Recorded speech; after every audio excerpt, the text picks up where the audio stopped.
Hello，大家好啊，歡迎入嚟收睇筆姐姐頻道先。睇完片嘅記撚住俾返個 like 我喎，訂閱我頻道，多啲建設性嘅留言就最好不過啦。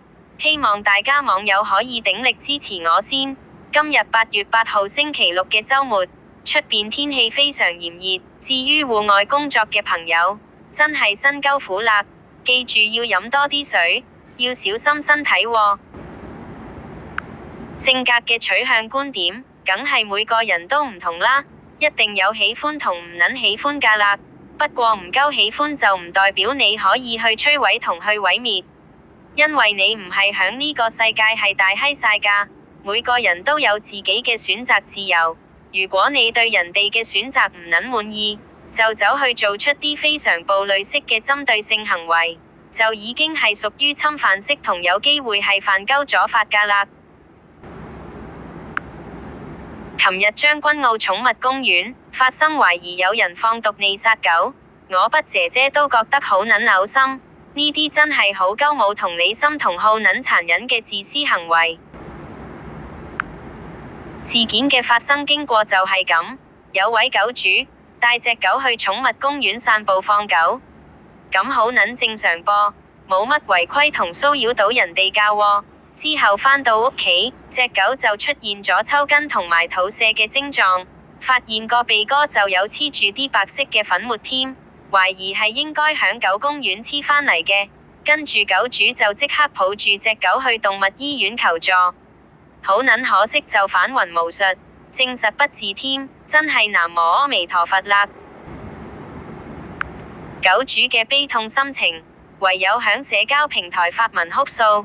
咁有關部門睇到之後，就去揾狗主了解情況喎。後來更加驚動到警方同所謂嘅濕鳩愛護動物協會參與添。不過我筆姐姐就奇撚怪啦，乜愛護動物協會唔係收撚咗皮㗎咩？因為之前嘅揭陽旺旺虐殺狗隻事件，好多人都已經唔撚認同仲有愛護動物協會嘅存在㗎喎。跟住幾個部門就去寵物公園調查添，不過就好撚可惜，就未能夠搜尋到證據喎。之後就引發好多網民去質疑呢件寵物公園放毒溺事件，究竟係真定係吹水呢？不過亦有啲熱愛寵物嘅網民趁呢件事出嚟發聲喎，就話有生命嘅寵物都係一條生命嘅，唔能夠因為你個人嘅唔鍾意，就走去傷害，同做出啲毀滅佢哋嘅動機。如果人哋嘅寵物真撚係騷擾到你嘅話，就可以去相關部門申訴同報警求助喎，冇必要去做埋啲唔鳩人道嘅行為啦。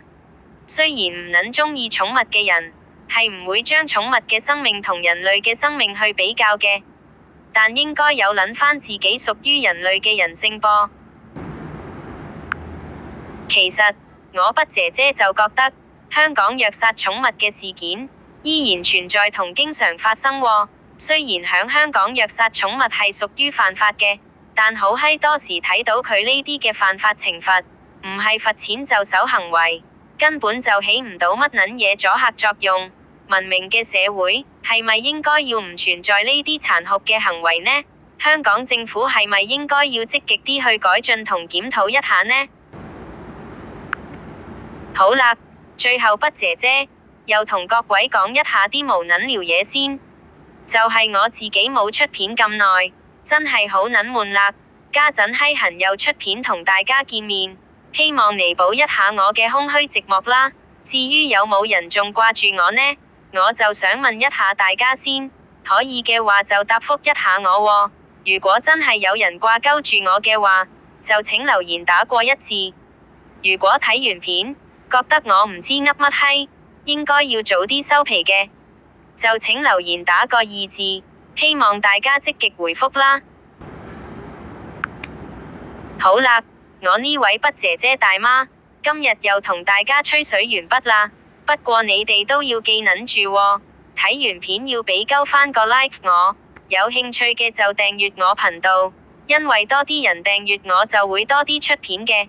更加希望你哋各位可以多啲留一下建設性嘅留言，當係幫我推一下片啦。好咯，筆姐姐又要講拜拜咯，最後送個 goodbye kiss 俾你哋先，希望大家可以繼續支持一下我，下一條片再見啦，各位拜拜，拜拜。